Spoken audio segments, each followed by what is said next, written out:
"Get out of here! I didn't invite you!" Chloe's scream filled my living room. I was standing, my hand on the back of the chair, in front of the table I had prepared since 5 in the morning. It was her birthday. The candles were lit, the dishes were steaming. Everything smelled like the green chili enchiladas she loved so much. But when I tried to sit down, she looked at me as if I were a stranger in my own house. "What are you doing?" she asked me with that cold voice I already knew. "Nobody called you. This is my party." I looked at my son, Dan. He was sitting next to her, his eyes glued to his plate. He said nothing. The other guests fell silent, a dense silence that spread throughout the room. I was still standing, wearing my apron, with 14 hours of work weighing down my shoulders. It wasn't the first time Chloe had pushed me aside, but this time she had done it in front of everyone, at the table I prepared, in the house that was mine. I let go of the chair back. I took a step back. Chloe spoke again, this time in a sweet tone, addressing her guests. "Please, forgive the interruption. You know how mothers-in-law are, always wanting to be in the middle of everything." There were laughs, and I was still there, feeling the floor open up beneath my feet. I walked toward the door. Each step cost me more than the last. I reached the entryway. I put my hand on the doorknob. The metal was cold, and then I stopped. Something inside me ignited. It wasn't rage, it was something deeper, something that had been dormant for far too long. I closed my eyes. I took a deep breath, and when I opened them, I was no longer the same woman who was about to walk out of her own home with her head down. But to understand what I did in that moment, I need to tell you how I got here. My name is Eleanor Hayes. I am 64 years old. And this is my house. I was born in a small town, a couple of hours from the city. We were 7 siblings. I was the eldest. By 15, I already knew how to cook, wash, iron, and take care of children. My mother used to say I was born with golden hands. At 18, I met Robert. He was a construction worker. Strong, quiet, hardworking. We got married 3 months later. A year later, Dan was born, my only son. My dark-eyed boy who clung to my finger as if it were the only thing that existed in the world. Robert worked from sunup to sundown. He built houses. He raised walls. We were poor, but we were happy. When Dan was 6 years old, Robert died. It was an accident on the job site, scaffolding that collapsed. And in a matter of hours, the man I had dreamed of growing old with was gone. I was left alone, with a 6-year-old child. No money, no job. I started doing laundry for other people, then ironing, then cooking for parties. I worked 18 hours a day, my hands filled with calluses. But Dan never went hungry. He never missed school. Over time, I saved, dollar after dollar. I kept every coin in a coffee can, and when Dan turned 10, I bought this house. It wasn't big, but it was mine. I painted it myself. I fixed the leaks. I planted flowers in the yard. Every corner of this house holds my sweat, my effort, my entire life. Dan grew up here. We celebrated his birthdays, his graduations. I raised him alone. I raised him well, or so I thought. When Dan turned 35, he met Chloe. She was 32. Long hair, an easy laugh. The first time I saw her, I thought she was pretty, polite, smart. Dan was in love, and I was happy. I was happy because my son had found someone, because he wouldn't be alone anymore. They got married 6 months later. It was a simple wedding in the backyard of this house. I cooked for everyone. Chloe hugged me that day and said, "Thank you, Eleanor. You're the best mother-in-law anyone could ask for." And I believed her. At first, everything seemed perfect. Chloe would visit me on Sundays. She brought flowers. She helped me with the food. She asked me how my week had been. Dan seemed happy, happier than I had seen him in years. I thought I would finally have the family I had always dreamed of. Not just my son, but a daughter too. Someone to talk to. Someone to keep me company when Dan wasn't around. How wrong I was. 6 months after the wedding, Dan came to see me. It was a Tuesday afternoon. I was watering the plants in the garden. "Mom," he said, I need to talk to you." I dried my hands on my apron and looked at him. He had that expression he used to get as a kid, when he had done something wrong. "What's wrong, honey?" "Chloe and I are looking for an apartment," he said. "But the prices are really high, and with my salary, we can barely cover the basics." I nodded. I knew life was hard. Everything was more expensive. Rent, food, utilities. "And?" I asked. "We were thinking maybe we could stay here with you, just for a little while, until we can save up for a deposit on our own place." I stayed quiet, looking at my son, the boy I had raised alone, the man who was now asking me for help. How could I say no? "Of course," I said. "This is your house, Dan.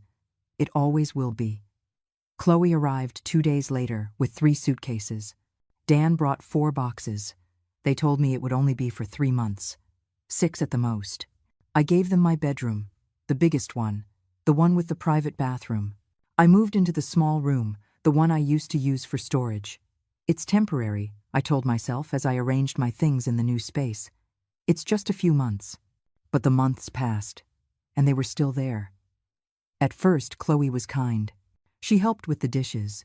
She asked if I needed anything from the store. She even cooked every once in a while. But little by little, things started to change. First, it was small, subtle comments. "Eleanor, do you always leave the pots there? They're just kind of in the way. Don't you think it would be better if we put the table on the other side? It would look more modern." "Oh, that tablecloth is so old, isn't it? I have a new one I brought. We could use that." I nodded. I moved the pots. I changed the table's position. I put away my tablecloth. Then came the bigger changes. One day I came home from grocery shopping and found that Chloe had rearranged all the furniture in the living room. The wooden rocking chair that Robert had given me when Dan was born was gone. "Where's my rocking chair?" I asked. "Oh, that old thing," Chloe said without looking up from her phone. "I put it in the garage. It didn't match anything. I bought a new sofa. Much nicer. You'll see." I felt a knot in my throat, but I said nothing. Robert's rocking chair ended up covered in dust in the garage. Next was the kitchen. Chloe said it needed an update. That the tiles were ugly. That the sink was too scratched. Dan hired a contractor. They changed everything. They put in gray subway tiles, a stainless steel sink, white cabinets. I didn't recognize my own kitchen. "It looks amazing, right?" Chloe said to me. "Now it actually makes you want to cook in here." But she never cooked. I was still the one who made breakfast, lunch, and dinner. The one who washed the dishes, the one who cleaned. The months turned into a year, and they still weren't looking for an apartment. One day I dared to ask, "Dan, have you seen any places?" My son looked at me, uncomfortable. "Mom, it's tough out there. Prices keep going up. Besides, Chloe says we're fine here. Why waste money on rent when we can save?" Save. That was the word they used. But I didn't see them saving anything. Chloe bought new clothes every week. Dan traded in his car. They went out to dinner on weekends. Meanwhile, I kept working. I washed their clothes. I cooked for them. I cleaned up their messes. And little by little, I became invisible in my own house. They no longer asked me if I wanted to watch a certain show on television. They just put it on. They no longer told me if they were going to be late. They just didn't show up. They no longer included me in their plans. I was the one who opened the door when they arrived. The one who heated up their food. The one who stayed up waiting. But nobody saw me. One day, Chloe invited her friends over. They were 4 women I didn't know.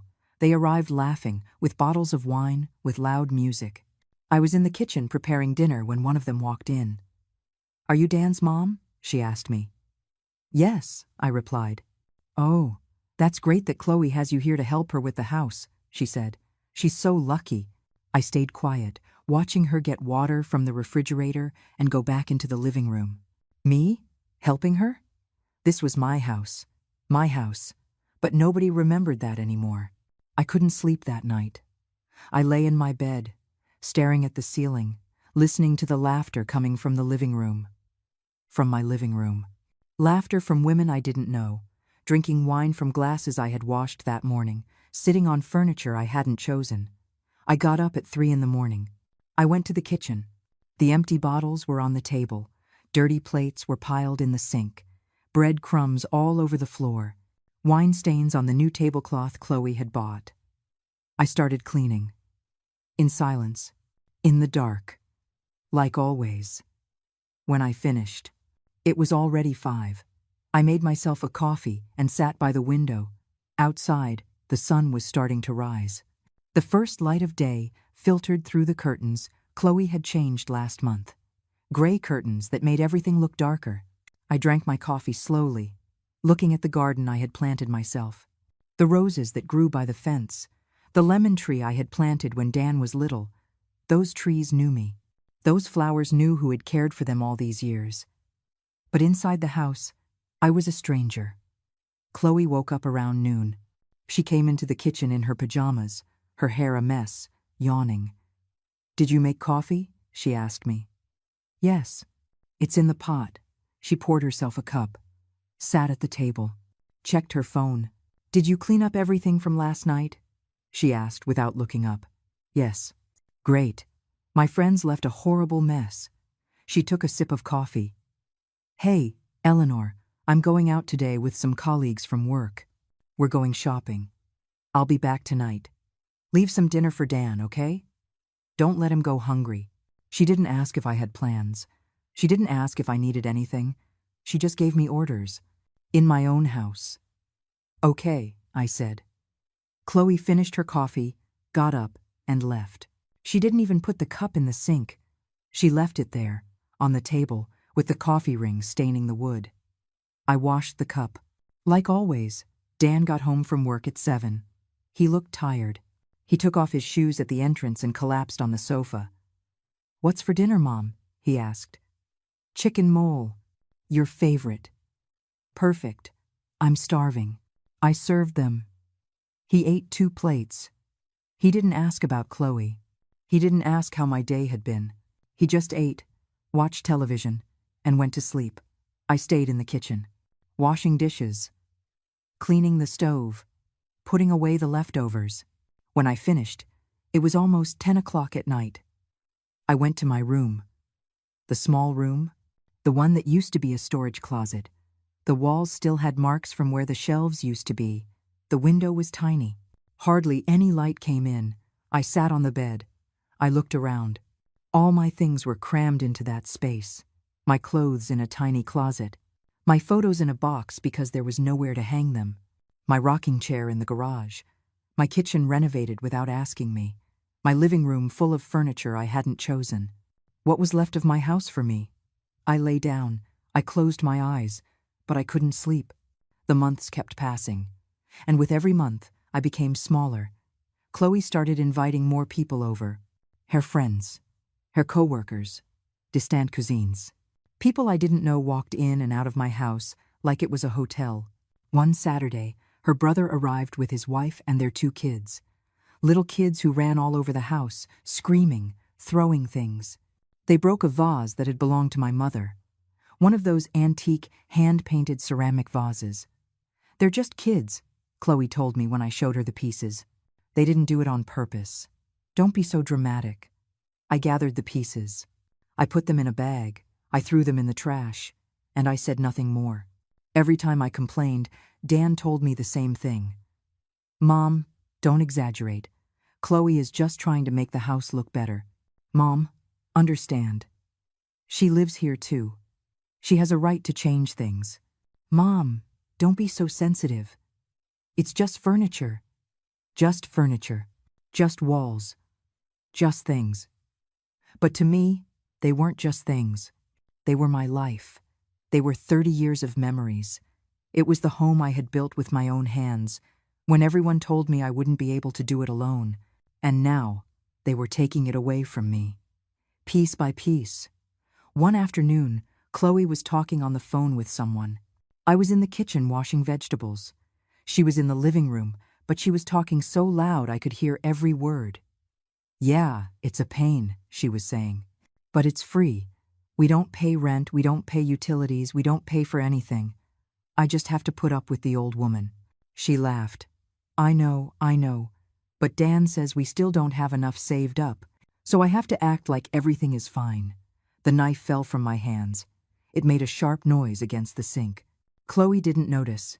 She kept talking. She kept laughing. I stood there, hands wet, watching the water run.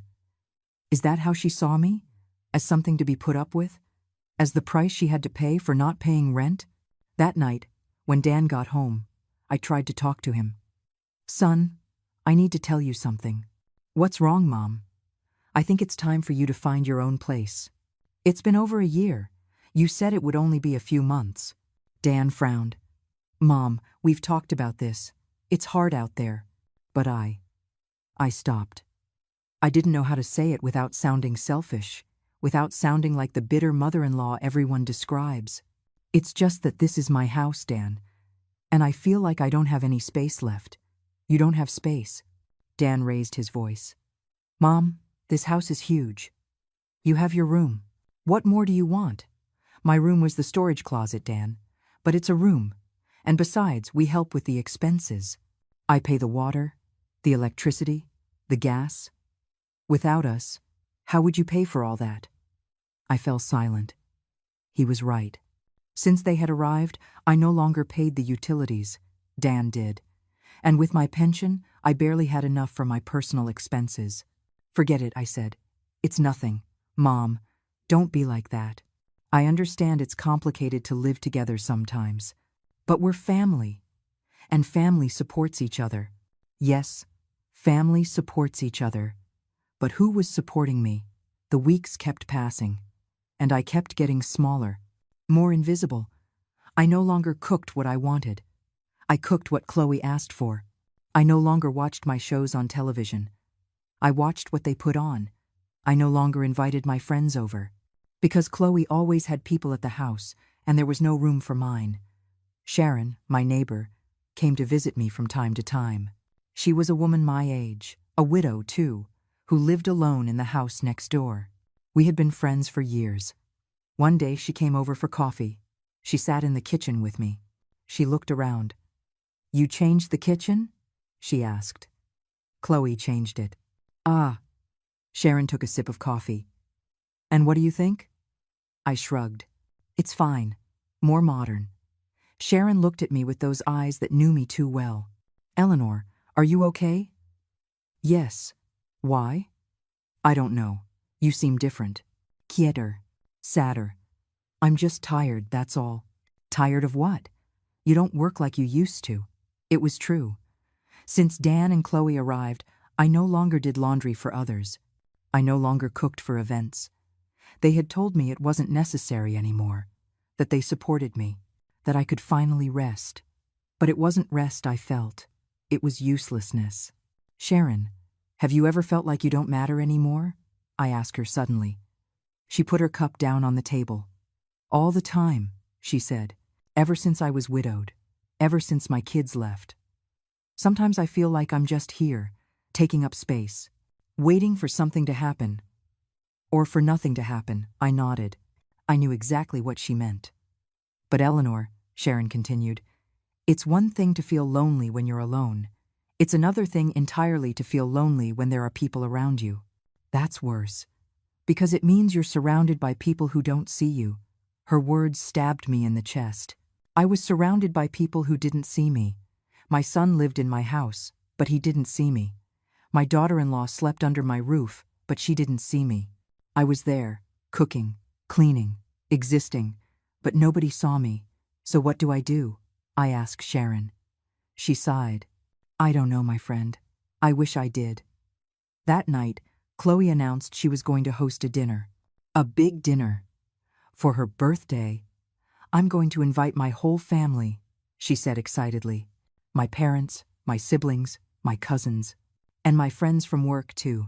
It's going to be an incredible party. How many people? I asked.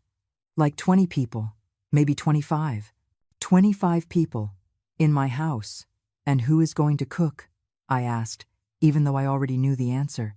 Oh, Eleanor, you cook deliciously. Would you do me the favor? I know it's a lot of work, but nobody makes green chili enchiladas like you. She smiled at me. That sweet smile she used when she wanted something. Please. It's my birthday. I agreed. Of course I agreed. Because that's what I did. Say yes. With pleasure. Make everyone happy, even if I was left exhausted. Chloe gave me a list. A long list of everything she wanted for her birthday.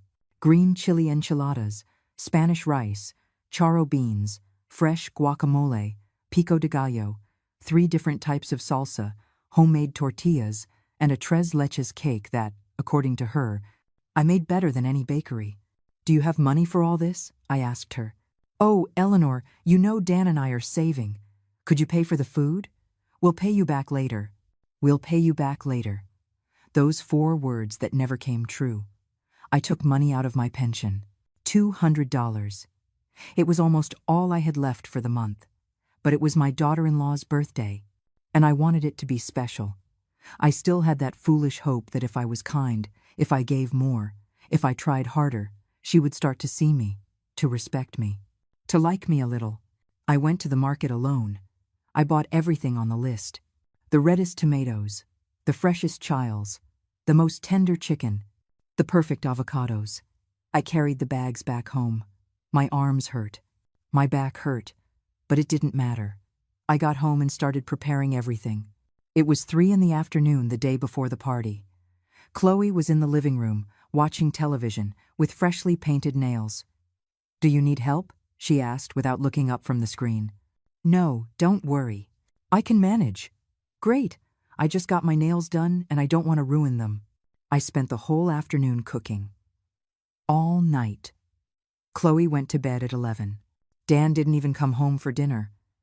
He was working late, he told me in a text. I stayed there, chopping onions, boiling chicken, grinding chiles.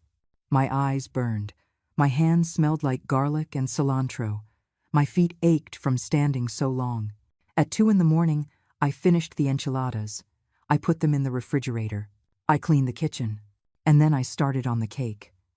The tres leches cake was complicated. You had to bake the sponge cake, prepare the milk mixture, let it soak well, make the meringue. It was a long process. But I had done it 1,000 times.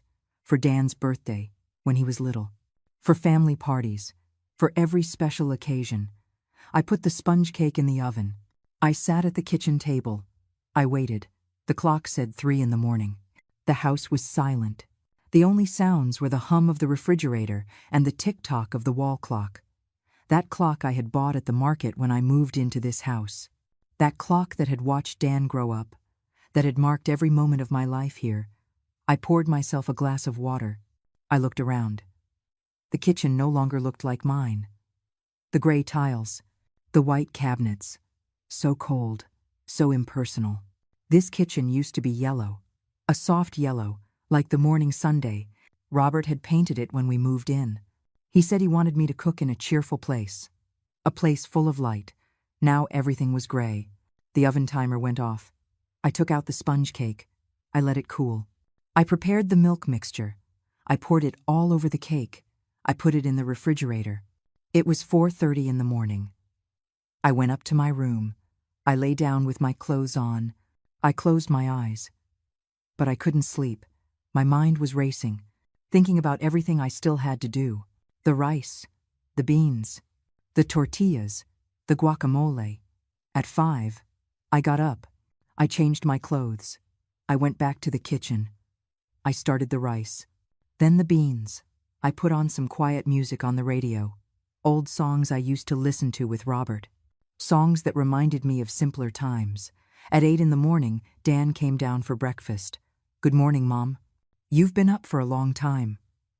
A little while. He poured himself coffee, sat at the table, looked at everything I had prepared. This looks delicious. Chloe is going to be so happy. I hope so. Mom, thanks for doing all this. I know it's a lot of work. I nodded. I waited. I waited for him to say something else, to ask me how I felt, to notice the dark circles under my eyes, to see that I had been cooking for almost 15 hours straight. But he just finished his coffee, got up, and went to take a shower. Chloe came down around noon. She was all dressed up, hair down, wearing makeup. "Is everything ready?" she asked. "The guacamole and tortillas are still left. But the rest is done. Perfect. The guests arrive at 6. I want everything on the table at 6:30. Okay. Oh, and Eleanor, one more thing." She got closer and lowered her voice, even though no one else was in the kitchen. "When my parents get here, could you not be wandering around the living room? It's just that I like to greet my guests in peace, without interruptions." I just stared at her. Without interruptions. As if I were an interruption in my own house. "Where do you want me to be?" I asked. "I don't know. In your room. Or here in the kitchen. But only come out when I call you to serve the food, okay?" I didn't say anything. I just nodded. Chloe smiled. "Thanks, Eleanor. I knew you'd understand." She went to the living room. I heard her talking on the phone, laughing, excited about her party. I stayed in the kitchen, making guacamole, mashing avocados, chopping cilantro, squeezing limes. At 5 in the afternoon, I started on the tortillas. I made them by hand, one by one, the dough between my fingers, the hot griddle, the smell of corn filling the kitchen. I made 40 tortillas. My hands were tired. My fingers ached, but I kept going, because everything had to be perfect. At 6 o'clock, the guests started to arrive. I heard the voices from the kitchen, laughter, greetings, the sound of the door opening and closing. Chloe greeted everyone. I could hear her voice, happy, grateful. "So glad you came. Come in, come in. This is my house. Welcome, my house." Those 2 words pierced my chest like needles. I stayed in the kitchen, finishing the last details, putting everything on platters, garnishing the dishes. At 6:30, Chloe peeked her head through the door. "Everything's ready, right?" "Yes, perfect." "Start bringing out the food." I started carrying the platters to the table, one by one. The enchiladas, the rice, the beans, the salsas, the tortillas. Every time I entered the dining room, the guests looked at me as if I were part of the catering staff. No one said hello. No one asked me my name. Chloe was sitting at the head of the table, in my spot, in the spot where I always Saturday, the spot from which I had watched Dan grow up, from where I had shared thousands of meals with Robert, but now it was hers. I finished putting all the food on the table. I went back to the kitchen. I stood there, looking through the pass-through window into the dining room, watching them eat, watching them laugh, watching them enjoy the food I had prepared with my own hands. Dan was sitting next to Chloe. He looked happy, happier than I had seen him in months. Chloe raised her glass. "I want to make a toast," she said. Everyone quieted down. "Thank you for coming to celebrate with me. Thank you for sharing this moment in my house, with my family." My house. My family. I no longer existed. The guests clapped. They clinked their glasses. They kept eating. I stayed in the kitchen, sitting on a small stool by the sink, staring at the floor. The tears wanted to come out, but I held them back. I wasn't going to cry. I wasn't going to give them that satisfaction. Half an hour passed. The plates were almost empty. Chloe came back to the kitchen. "You can bring out the cake now," she said. I got the cake from the refrigerator. It was beautiful, perfect, with the white, fluffy meringue. Chloe had bought candles with the number 32. I put them on the cake. I lit them. I carried the cake to the dining room. Everyone started to sing. The happy birthday song.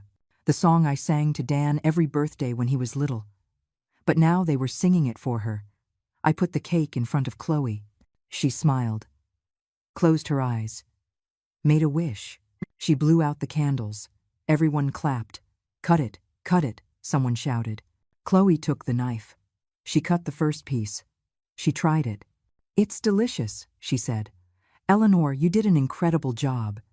Everyone turned to look at me, as if they were just noticing I was there. "Thank you," I said softly. "Serve everyone, will you?"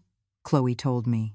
I started cutting the cake, serving the plates, passing them out one by one. No one thanked me. They just took their plates and kept talking.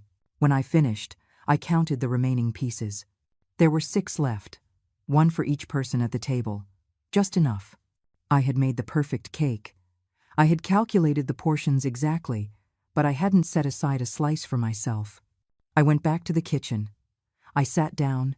I listened to the laughter, the conversations, the sound of forks against plates. I felt empty as the plates they were filling. 2 hours passed.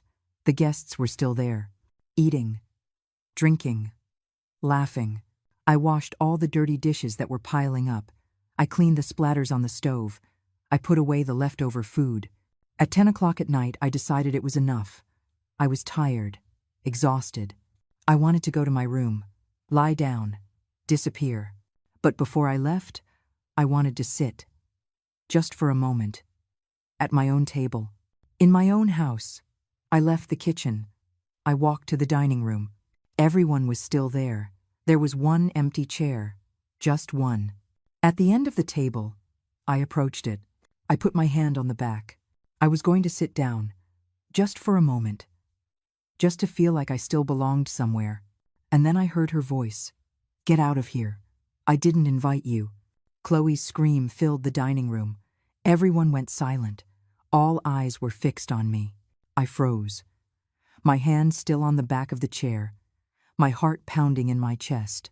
Chloe was looking at me with fury, with contempt, like I was trash. "What are you doing?" she asked me in a cold voice. "This is my party. I decide who comes and who doesn't, and you are not invited." I felt the floor move beneath my feet. The voices around me became a distant buzz. I could see the guests' mouths moving, but I heard nothing, only the sound of my own heart thumping in my ears. I looked at Dan. He was sitting there, his fork halfway between his plate and his mouth, completely frozen. His eyes met mine for a second, just 1 second, and then he looked down. He looked down as if he couldn't hold my gaze, as if seeing me hurt him. Or, even worse, as if seeing me embarrassed him. I waited. I waited for him to say something, to stand up, to tell his wife that this was my house, that I had cooked every dish they were eating, that I had spent $200 of my pension, that I had been working for 18 hours to make this party perfect. But he said nothing. Chloe kept staring at me with those cold eyes, waiting, enjoying the moment, savoring my humiliation as if it were part of the dessert. One of her friends, a woman with short hair who had arrived with a bottle of wine, cleared her throat uncomfortably. She looked down at her plate. Another guest, an older man who must have been Chloe's father, picked up his glass and drank slowly, avoiding my eyes. No one said anything. No one defended me. They didn't even look at me with compassion, just with discomfort, as if I were the one doing something wrong, as if I were the one who had ruined the party. I let go of the chair back. My fingers were shaking. My whole body was shaking. But not from fear, not from sadness. Something deeper was waking up inside me. Something that had been dormant for far too long. I took a step back. Then another. The sound of my shoes on the hardwood floor echoed in the absolute silence that had fallen over the dining room. Chloe smiled. A small, almost imperceptible smile. But I saw it. I saw it perfectly. It was the smile of someone who has just won, of someone who knows they have all the power. She turned to her guests, and her expression changed completely. Now it was sweet, understanding, almost pitying. "Please, forgive this awkward moment," she said in a soft voice. "You know how older people can get. Sometimes they get confused. They lose track of things a bit. My mother-in-law is a wonderful woman, really, but lately she's been a little disoriented. The poor thing. There are days when it seems like she doesn't quite understand where she is or what's happening around her." The words fell on me like stones, each one heavier than the last. Disoriented, confused. The poor thing. She was telling everyone that I was losing my mind, that I was a senile old woman who didn't understand things. And the worst part is that some of them nodded. They nodded with that expression of false sympathy that people put on when they talk about someone who is no longer all there. "It must be hard for you," said one of the guests, a young woman with big earrings. "Taking care of someone who's losing their memory. What a heavy burden." "It's complicated," Chloe replied with a dramatic sigh. "But she's family. You do what you have to do. Even if it's exhausting sometimes. There are days I have to repeat things to her 5 or 6 times. And other times she gets stubborn, insists on things that aren't true. But well, it's part of the process. They say it's normal at this age. I stood there, listening to them talk about me as if I weren't present. As if I were a piece of furniture. An object with no feelings, no dignity. Dan still wasn't looking at me. His eyes were still glued to his plate, pushing the crumbs of cake from one side to the other with his fork. I walked to the kitchen. Each step took an enormous effort. My legs felt heavy, as if I were walking through water.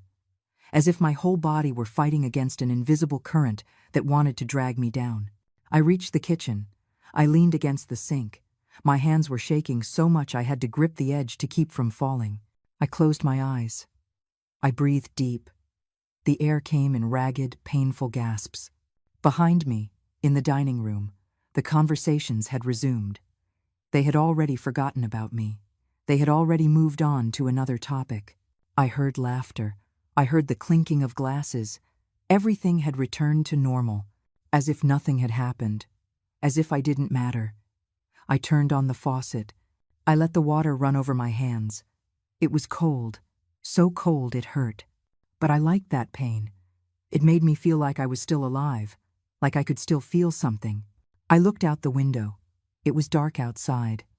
The lights in Sharon's house were on. I could see her silhouette moving behind the curtains. She was probably getting ready for bed. Alone in her house, with no one to humiliate her, with no one to make her feel worthless. For the first time in a long time, I envied her loneliness. I turned off the faucet. I dried my hands on my apron, the same apron I had worn all night.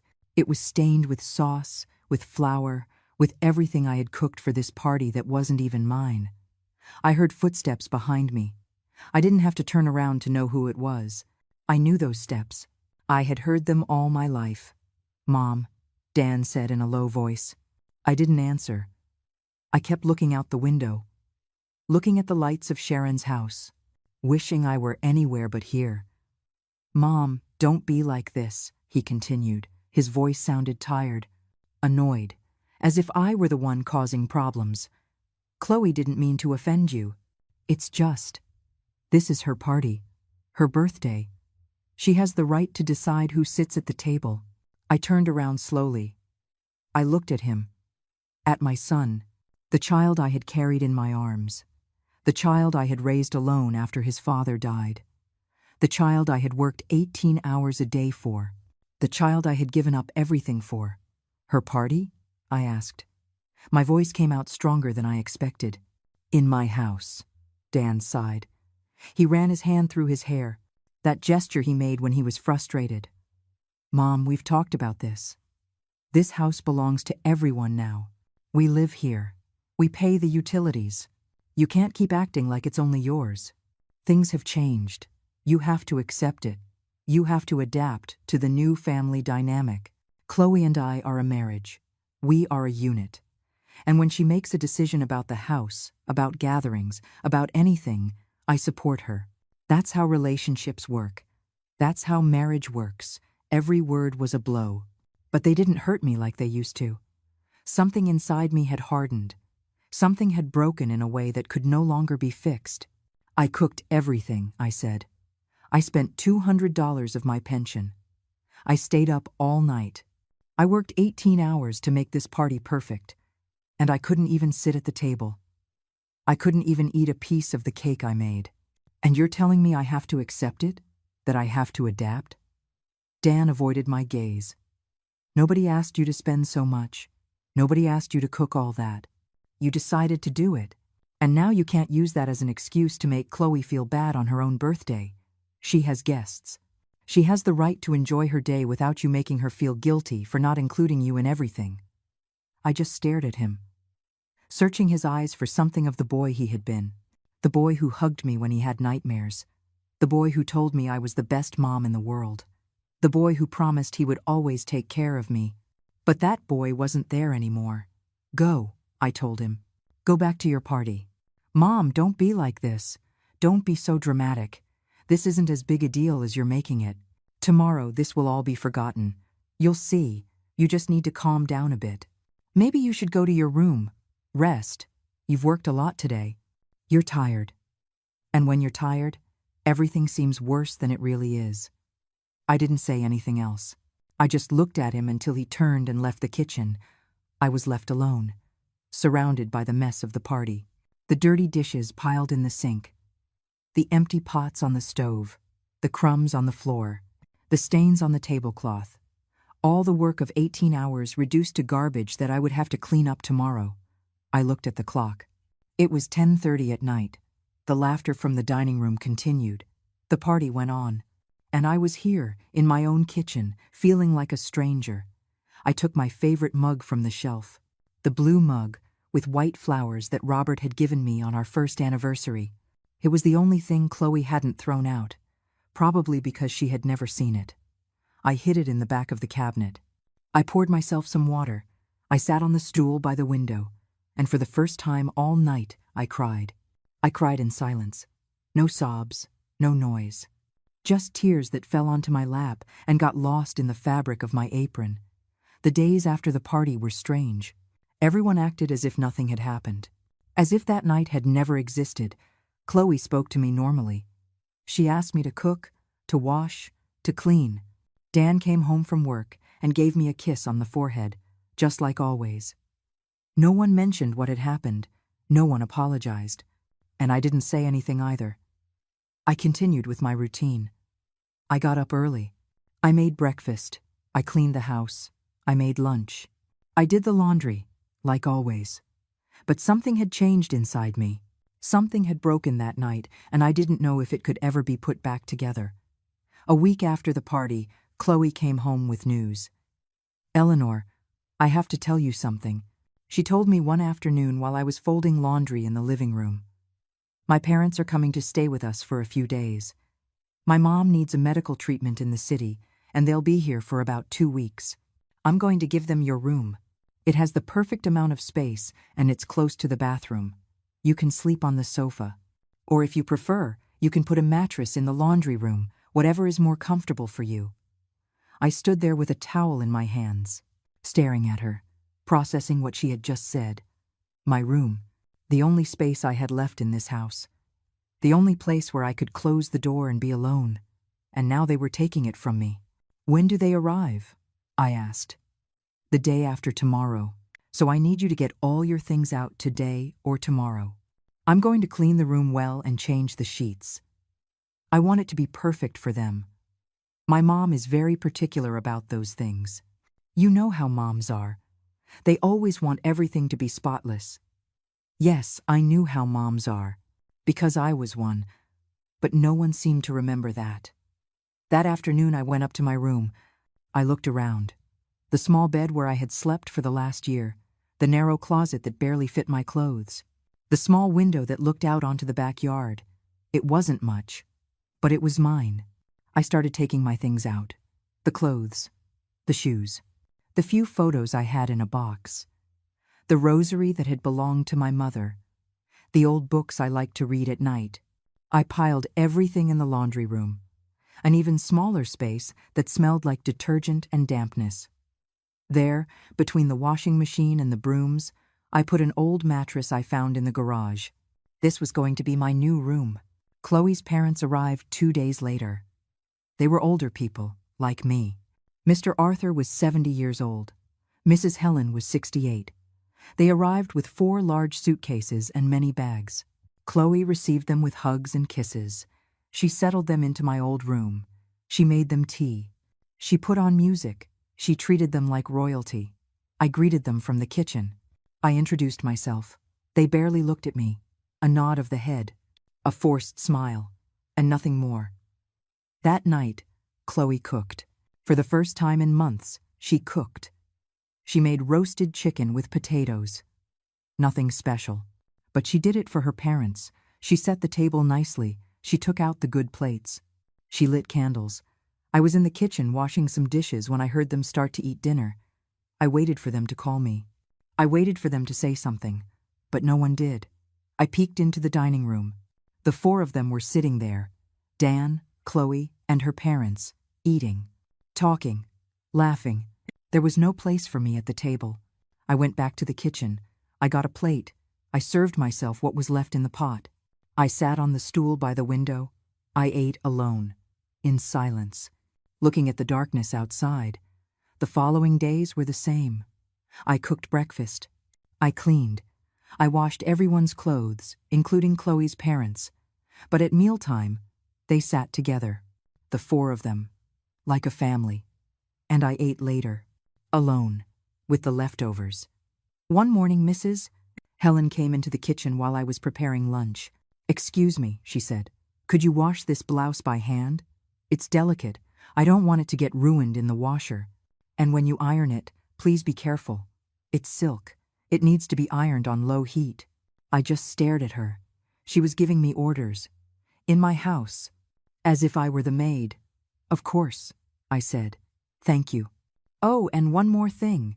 Could you make vegetable soup for lunch? Arthur really likes soup, but not with too much salt. He has high blood pressure. You have to watch those things when you cook for older people. We can't just eat anything at our age." I nodded. She left the kitchen. I stood there, with the silk blouse in my hands. Older people. As if she and I weren't almost the same age.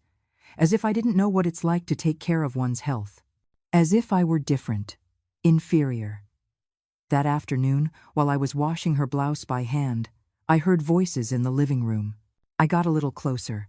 I didn't want to eavesdrop, but the voices were loud. It was Mr. Arthur talking to Dan. "Your mom seems like a hard-working woman," he was saying. "You can tell she knows how to run a house. Chloe told us she takes care of everything. It must be a relief for you to have that help. Hiring someone full-time to cook and clean would be so expensive. You must be saving a ton of money this way." There was a silence. I waited for Dan to say something. To clarify. To explain that I wasn't the help. That I was his mother. That this was my house. But the only thing I heard was his uncomfortable laugh. "Yeah, she's really useful to have around," Dan said. Useful. That word just hung in the air. Useful. I moved away from the living room. I went back to the kitchen. I finished washing the blouse. I hung it up to dry. I started chopping the vegetables for the soup. My hands were shaking. The knife was slipping. I had to stop, breathe, tell myself that nothing was wrong, that everything was fine. But it wasn't fine. Nothing was fine. Chloe's parents stayed for the full 2 weeks. And in those 2 weeks, I ceased to exist as a person. I became a ghost. A shadow that cooked, cleaned, and washed but had no voice, had no opinion, had no place at the table. I slept in the laundry room, on that old mattress on the concrete floor. The smell of detergent gave me a headache. The noise from the pipes wouldn't let me sleep. I would wake up at 5 in the morning because someone flushed the toilet, and the water rushed through the pipes right next to my head. But I didn't complain. Because if I complained, if I said anything, they would surely tell me I was being dramatic, that I was exaggerating, that I was playing the victim. One night, I couldn't sleep. It was 2 in the morning. The mattress was uncomfortable. The room was cold. I got up. I went to the kitchen. I made myself some tea. I sat by the window, looking at Sharon's house. Her lights were off. She was sleeping, peacefully in her bed. In her house. With no one to make her feel invisible. I drank my tea slowly. The hot liquid comforted me. It was the only thing that made me feel something close to peace. I heard footsteps. I turned around. It was Dan. He was in his pajamas, looking sleepy. "What are you doing up?" he asked. I couldn't sleep. He poured himself a glass of water. He sat down across from me. "Mom, I need to talk to you," he said. His tone was serious. "Chloe and I have been thinking. This living all together, it's getting complicated. There are too many people in the house, too much going on. And you look tired, stressed. Maybe it would be better if you found a quieter place. A small apartment. Just for you, where you can be at peace." I looked at him, not understanding. "Are you asking me to leave my house?" I asked. "It's not that, Mom. Don't look at it that way. We just think you might be better off in your own place. Where you don't have to be taking care of us. Where you can rest. You've worked hard your whole life. You deserve some peace. We would help you with the rent. We'd give you something every month. We're not going to abandon you. But here, with so many people, with so many responsibilities, you're getting worn out." I left my cup on the table. My hands were shaking so much I was afraid I'd drop it. "This is my house, Dan," I said. "I bought it. I paid for it. I built it up when no one helped me. After your father died, when everyone said I wouldn't make it alone. This house is mine. I know, Mom, and nobody is saying otherwise. But things have changed. There are more of us now, and the house feels small. Chloe needs space. Her parents visit often. We're going to have visitors more frequently. And you can't keep sleeping in the laundry room. That's not fair to you. That's why we think the best thing would be for you to have your own place. A place where you can be happy. Where you don't have to be doing things for everyone else all the time." I fell silent, looking at him, searching for any sign that he was joking, that this was a nightmare and I was going to wake up. But it wasn't a nightmare. It was real. My son was asking me to leave my own home. "I'm not leaving," I said finally. "This is my house, and I'm staying." "Densai. Mom, don't be stubborn. Think about it. Really think about it. What future do you have here? Are you going to keep cooking and cleaning for everyone? Are you going to keep sleeping in a laundry room? Are you going to keep being invisible? Because that's what you are now. Invisible. And it's nobody's fault. It's just that the dynamics changed. Life changed. And you have to adapt, or you're going to keep suffering." I stood up. I couldn't listen anymore. "I'm going to bed," I said. "Mom, please, just think about it." I didn't answer. I walked to the laundry room. I closed the door. I lay down on the old mattress. And I cried. The next few days were the darkest of my life. I woke up every morning not knowing why. I cooked without enthusiasm. I cleaned on autopilot. I did everything like a robot. Without thinking. Without feeling. Dan and Chloe started to pressure me more. They left brochures for rental apartments on the kitchen table. They talked loudly about how nice it would be for me to have my own space. How quiet. How comfortable. As if they were doing me a favor. One afternoon, I was washing dishes when I heard the door. It was Sharon. I hadn't seen her in weeks. Chloe had made it clear that visitors had to call first. That people couldn't just show up like that. But Sharon knocked on the door and walked in just like she always had. "Eleanor," she called from the entryway. I came out of the kitchen. My apron was wet. My hands were red from scrubbing. "Sharon," I said. And seeing her, I felt something inside me break. The tears started streaming out, and I couldn't stop them. Sharon came closer. She hugged me, and I collapsed in her arms like a child. "What is going on here?" she asked me. "I haven't seen you in weeks. I've knocked several times and no one answered. I called you and you didn't pick up. I was worried." I couldn't speak. I just cried. Sharon led me to the kitchen. She sat me down. She sat across from me. "Tell me everything," she said, and I told her. I told her about the party, about the humiliation, about the laundry room, about Chloe's parents, about Dan asking me to leave. I told her everything while the tears wouldn't stop falling. Sharon listened to me in silence. Her face grew harder with every word. When I finished, she took my hands in hers. "Eleanor, this is not right," she said. "This is abuse. Don't you see it? They are mistreating you in your own home. They are making you believe that you are the problem. But you're not. They are the problem. And you have to do something before they take everything from you.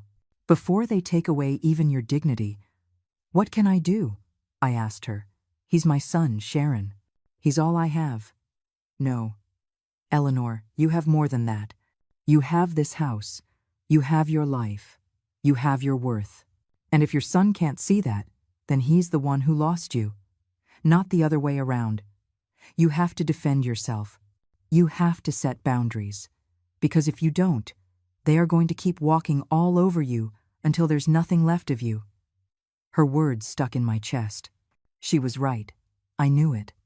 But it was easier said than done. "I don't know if I can," I said. "Yes, you can. I know you, Eleanor.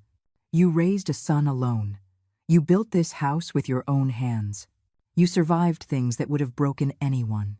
You have strength. You've just forgotten it. But it's still there. Inside. Waiting for you to bring it out. I just looked at her. Her eyes were full of conviction, of certainty, as if she could see something in me that I no longer saw. What if I end up alone? I asked. What if Dan leaves and never comes back? Then you end up alone, Sharon said. But alone with dignity is better than accompanied by humiliation. Trust me, I know. I'm alone. And there are hard days. There are days when I miss having someone. But I have never been treated like trash in my own house. I have never been made to feel worthless. And that, Eleanor, that is priceless. That night I couldn't sleep. Sharon's words spun in my head. Over and over. She was right. I knew it. But the fear was stronger. The fear of being alone. The fear of losing Dan. The fear of having no one. But there was another fear. A deeper fear. The fear of continuing to live like this. Like a ghost. Like someone who only exists to serve. To please. To disappear. What kind of life was that? The next morning, I woke up different. I didn't know what I was going to do, but I knew something had to change. I made breakfast like always. But when Dan and Chloe came down, I didn't serve them. I put the food on the table and I sat down. For the first time in months, I sat at the table with them. Chloe looked at me, surprised. "What are you doing?" she asked. "I'm going to eat breakfast," I said. "But you already ate, didn't you? You always eat before us. Today I want to eat breakfast with you." There was an uncomfortable silence. Dan looked at his plate. Chloe frowned. But they didn't say anything. They served themselves. They ate. Me too. It was a silent breakfast. Tense. But I was there.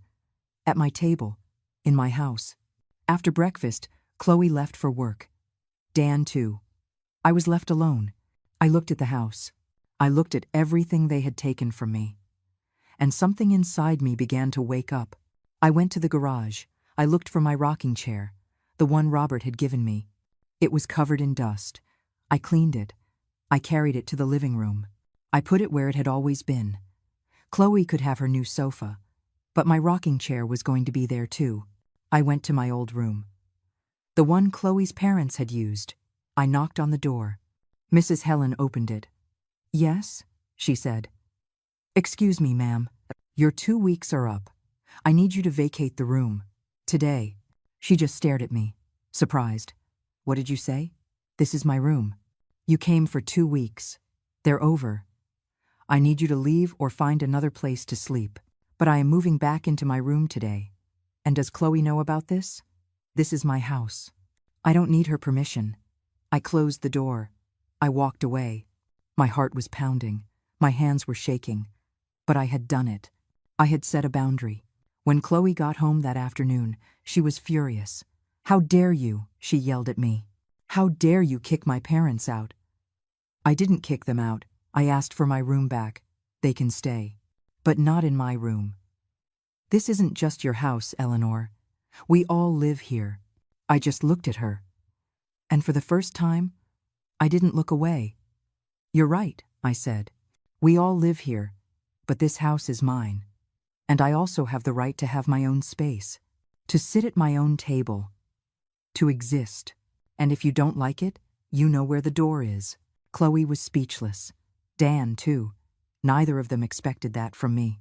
That night I slept in my room, in my bed, for the first time in weeks. And even though the silence in the house was tense, even though I knew this was just the beginning, I felt different. I felt alive. The days that followed were a quiet war. Chloe wouldn't speak to me. When I entered a room, she left. Dan tried to mediate, but I didn't listen to him anymore. I had found something I thought was lost. My voice, my dignity, and I wasn't going to let it go again. Chloe's parents left the next day. They left angry, without saying goodbye, muttering things I couldn't quite hear. And I didn't care. Chloe started cooking her own meals, washing her own clothes, as if she wanted to prove she didn't need me. And I let her. I cooked for myself. I cleaned only my things. I took care of my space. The house felt divided. But at least I wasn't invisible anymore. One night, 2 weeks later, Chloe came up with an idea. "Eleanor, we need to talk," she said. Dan was by her side. They both looked serious.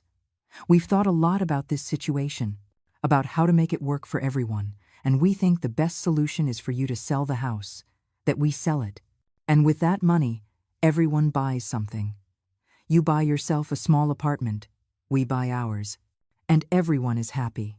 That way there are no more conflicts, no more problems. Everyone in their own space." I just stared at her. Then I looked at Dan, waiting for him to say something, to say it was crazy, that this was my house and no one was going to sell it. But Dan just nodded. "It makes sense, Mom," he said. "Think about it. With what this house is worth, you'd have enough to buy yourself something nice, something just for you, and we could also start over, with no debt, no pressure. It would be the best for everyone. A win-win solution." "No," I said. The word came out firm, clear, without a doubt. "Mom, be reasonable. You can't be this selfish. Think about us, too, about our future.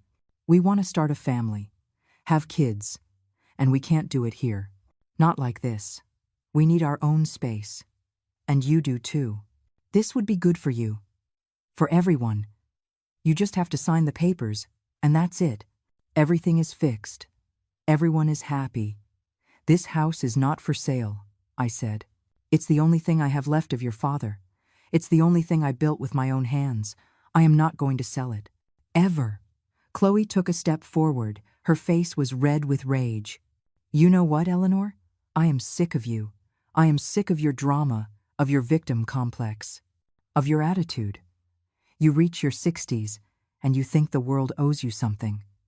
That we all have to be thanking you for what you did 30 years ago. Well, no. That's over.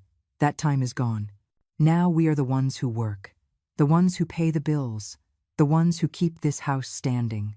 And you just get in the way. You just take up space. You just make our lives impossible with your bitter old woman whims."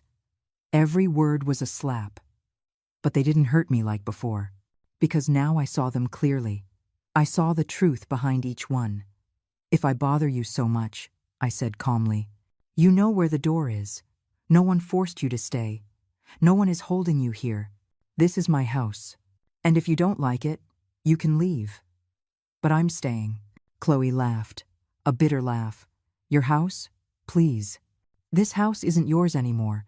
You don't pay for anything. We pay for everything.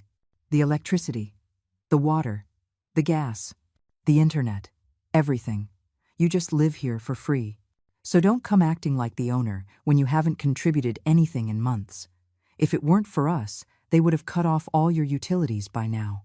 You'd be living in the dark, without water, without anything. So a little gratitude wouldn't kill you." Dan said nothing. He just stared at the floor, letting his wife destroy me with words, without defending me, without protecting me. "Tomorrow," Chloe continued, "I'm bringing a real estate agent. He's going to appraise the house. He's going to see what it's worth. And we are going to start the sale process, with or without your permission. Because legally, if Dan lives here, he has rights too. So either you cooperate and this gets done the easy way, or we do it the hard way. But it's going to get done, one way or another." She turned and left. Dan looked at me for a moment. There was something in his eyes, something like guilt, but it wasn't enough to make him speak, to make him defend me. He followed her. I was left alone in the living room, surrounded by silence, surrounded by the walls I had painted myself, the floor I had cleaned 1,000 times myself, the memories of a lifetime. I wasn't going to let them take this from me. I wasn't going to allow it. That night I called Sharon. I told her everything. She was there in 20 minutes. "Eleanor, you have to act now," she said, "before it's too late. You need to talk to a lawyer. You need to protect your house. This house is in your name, right?" "Yes, only in my name." "Then they can't sell it without your consent. It doesn't matter what they say. It doesn't matter that they pay the utilities. The house is yours. But you have to be sure. You have to get everything in order before they try something. There are people who forge signatures. People who do horrible things for money. And from what you're telling me, Chloe is capable of anything. She was right. I knew it. The next day, while Chloe and Dan were at work, I went out. I went downtown. I found a lawyer. I told him my situation. He explained my rights. He told me the house was mine, that no one could force me to sell it, that no one could kick me out. He helped me prepare documents to protect my property. When I got home, I felt different, stronger, more secure.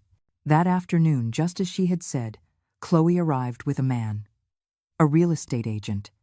He had his briefcase, his professional smile. "Eleanor, this is Mr. Gaines," Chloe said. "He's going to look at the house. He's going to take pictures. He's going to do the appraisal." "No," I said. "He's not going to do any of that. Because this house is not for sale." "Mom, don't start," Dan said. "We already talked about this, and I already said no. This house is mine. Mine alone, and it is not for sale. Mr. Gaines, I appreciate you coming, but it won't be necessary. You can leave." The man looked at Chloe, then at Dan, confused. "The house isn't in your names?" he asked. "It's in her name," Chloe admitted through gritted teeth. "But she's in agreement. It's just that she gets a little confused sometimes. She's older. You know how it is." "I am not confused," I said firmly. "I am perfectly lucid, and I am telling you that this house is not for sale. Not now. Not ever. So you can leave." Mr. Gaines looked at his briefcase. He cleared his throat.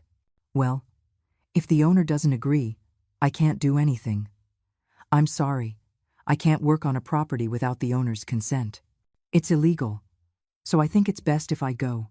You all need to resolve this among yourselves first." He left. Chloe was furious. Her eyes were shooting fire. "What did you do?" she asked me. "I protected what's mine. This isn't going to end here, Eleanor. I swear to you, you are going to regret this. You are going to see what it's like to be left alone, with no one, with nothing, because that's what's going to happen. Dan and I are going to leave, and you're going to be left here, alone, in this empty house, without family, without anyone to visit you, without anyone who loves you. Is that what you want? To die alone?" I looked her in the eyes. "Without fear, without doubt. If it means keeping my dignity," I said. "Then yes, I'd rather die alone." The weeks that followed were the most tense of my life. Dan and Chloe stopped speaking to me completely. They came in and out of the house as if I didn't exist. They ate out. They came home late. They locked themselves in their room. The house was full of people, but I had never felt so alone. But it was a different kind of loneliness. It wasn't the loneliness of feeling invisible. It was the loneliness of having chosen myself. And that, in some strange way, gave me peace. Sharon came to visit me every day. We drank coffee. We talked. She reminded me that I had done the right thing, that I had the right to defend what was mine. One night, 3 weeks after all this, I heard Dan and Chloe arguing in their room. The walls were thin. I could hear every word. "I can't take it anymore," Chloe was saying. "I can't live like this, with her here, looking at us, judging us, as if we're the bad guys. When all we've done is try to build a life. She's the one ruining everything with her stubbornness, with her selfishness. I need you to make a decision, Dan. It's her or me. Because I can't go on like this. I am not going to keep living in a house where I'm not welcome, where I'm treated like an intruder." "Chloe, she's my mother," Dan said. His voice sounded tired, defeated. "And I'm your wife. What am I to you? Don't I matter? Doesn't my happiness count? We've been living here for years. Years of putting up with it. Years of waiting for her to come to her senses. But she's not going to. She's going to keep clinging to this house until she dies. And in the meantime, what? We just stay here? Unable to live our lives? Unable to have kids because we don't have space? Unable to breathe because she's always there, controlling everything?" There was a long silence. "What do you want me to do?" Dan finally asked. "I want you to make a decision. To choose, her or me. Because I can't anymore. I'm leaving, Dan. With or without you. But I'm leaving. I already found an apartment. It's small, but it's ours. Or it will be mine if you decide to stay here with your mother. But I'm leaving. This week. And I need to know if you're coming with me or if you're staying. The silence that followed was worse than any words. The next day, Dan came to talk to me. It was Saturday morning. I was watering the plants in the garden. The same plants I had cared for years. The roses, the lemon tree, everything that had grown with me in this house. "Mom," he said. He looked tired. He had dark circles under his eyes. It was clear he hadn't slept well. "Yes. Chloe and I are leaving. We found an apartment. We're moving out next weekend." I stopped watering. I just looked at him. "Okay," I said. "Okay?" he asked, surprised, as if he expected me to beg him to stay, to cry, to plead. "Yes. It's your decision, your life. If you think it's for the best, then it's okay." Dan ran his hand through his hair, that gesture he made when he was nervous.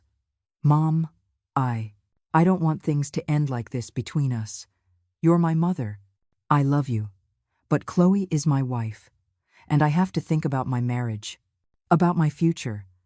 I can't keep living here, not like this. I need to build my own life. Do you understand?" "Yes, I understand. I'll keep visiting you. I'll call you. It's not like I'm abandoning you. I just need my own space. That's all." I nodded. I knew it was a lie. I knew that once they left, the visits would become less and less frequent, the calls shorter, until one day they would stop coming altogether. I knew it. But I said nothing. "It's okay, son," I said. "I wish you the best." He came closer and hugged me. It was an awkward hug. Quick, as if he wanted to get it over with. "I love you, Mom," he said. "I love you too." He left. I went back to watering my plants. The tears were falling, but I didn't stop them. I let them fall onto the soil, onto the roots of the flowers I had cared for so much. The next week was chaos. Dan and Chloe packed all their things. Boxes and more boxes. They moved furniture out. The house looked empty, bare. The day they left, Chloe didn't say goodbye. She just got into the moving truck they had rented and left. Dan stayed at the door for a moment. "Goodbye, Mom," he said. "Goodbye, son." He left. I watched the truck drive down the street, until it disappeared around the corner. I stood at the door, looking at the empty street, listening to the silence. Then I closed the door. I turned around. I looked at my house. It was empty, but it was mine. I walked through the living room, through the kitchen, through the rooms. Everything was quiet, but it wasn't a sad silence. It was a clean silence, new. I sat in my rocking chair, the one Robert had given me, the one I had rescued from the garage. I rocked slowly, looking out the window. Sharon knocked on the door an hour later. She brought sweet bread and coffee. "How are you?" she asked me. "Good," I said. And it was true. They left? Yes, they left. "And how do you feel?" I thought for a moment. How did I feel? "Free," I said finally. "I feel free." Sharon smiled. She hugged me. "You did it, Eleanor. You got your house back. You got your life back." The days passed. Dan didn't call. He didn't come by. Nothing. I continued with my routine. But now it was different. I cooked what I wanted. I watched what I wanted on television. I sat where I wanted. I slept in my bed without worrying about making noise. The house was mine again. 1 month later, I got a call. It was Dan. "Mom, I need to talk to you," he said. His voice sounded strained. "What's wrong?" "Chloe is pregnant. We're going to have a baby. And, well, the apartment where we are is very expensive. The rent is sky high. And with the baby on the way, we need to save. So we were thinking. We thought that maybe we could come back. Just for a little while. Until the baby is born and we save a little more money. What do you say?" I stayed quiet, looking out the window, looking at my garden, my house, my peace. "No," I said. "What?" "No, Dan. You can't come back. This is my house, my space, and I'm going to protect it. If you need help, Find another solution. But not here. You are not going to come back into my life to destroy it again. Mom, it's your grandchild. Don't you care? Of course I care. But I care about myself too. And I learned that I can't help anyone if I'm broken myself. So, no.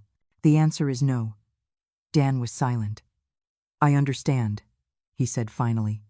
I understand. He hung up.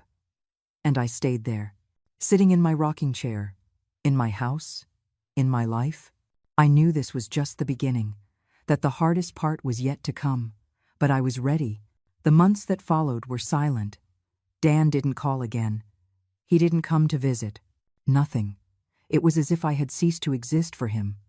And at first, it hurt. It hurt so much that there were nights I woke up crying, thinking of him, of the boy he had been, of all the promises he had made me when he was little. But over time, the pain got smaller, more manageable, because I understood something important. I had lost my son, but I had gotten myself back, and that was worth more than I ever imagined. Sharon kept visiting every day. We drank coffee in the kitchen. We talked about everything, about life, about memories, about plans. She helped me paint the kitchen.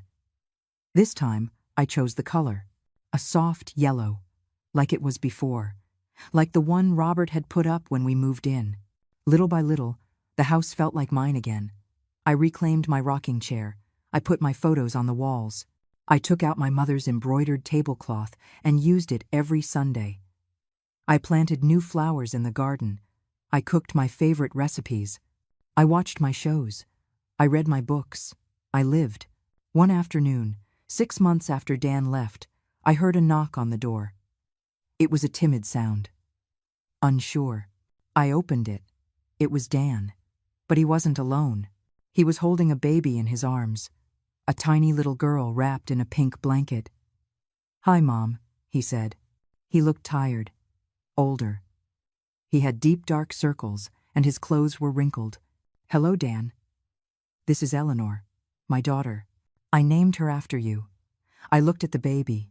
She was beautiful. Her eyes were closed. She was sleeping peacefully in her father's arms. "She's precious," I said. "Can we come in?" he asked. "Just for a moment. I need to talk to you." I let him in. We sat in the living room, him with the baby in his arms, me in my rocking chair. "Chloe and I separated," he said bluntly. "She left 2 weeks ago. She said she couldn't take it anymore. That being a mother was too much. That she needed time for herself. That she wasn't ready. She left and left me alone with the baby. Well, just with me. And I don't know what to do, Mom. I don't know how to take care of her. I don't know how to give her what she needs. I work all day. I don't have anyone to help me. And I thought that maybe you." He stopped. Tears started to fall down his cheeks. "I thought maybe you could help me. I know I have no right to ask you for anything. I know I was a bad son, that I treated you horribly, that I let Chloe humiliate you, that I didn't defend you when I should have. I know all of it, and I'm sorry. I'm so sorry, Mom, but I need your help. This little girl needs her grandmother. And I need my mother." I looked at him, at my son, the man who had broken my heart, the man who had expelled me from my own life. Part of me wanted to say yes. I wanted to take that baby in my arms. I wanted to help. I wanted to be the grandmother, the mother, the one I had always been. But another part of me, the part that had learned to value herself, the part that had fought to get her dignity back, knew that I couldn't go back to that place. "Dan," I said slowly, "that baby is beautiful, and I love her. Because she is my granddaughter. Because she has my blood. But I can't do what you're asking.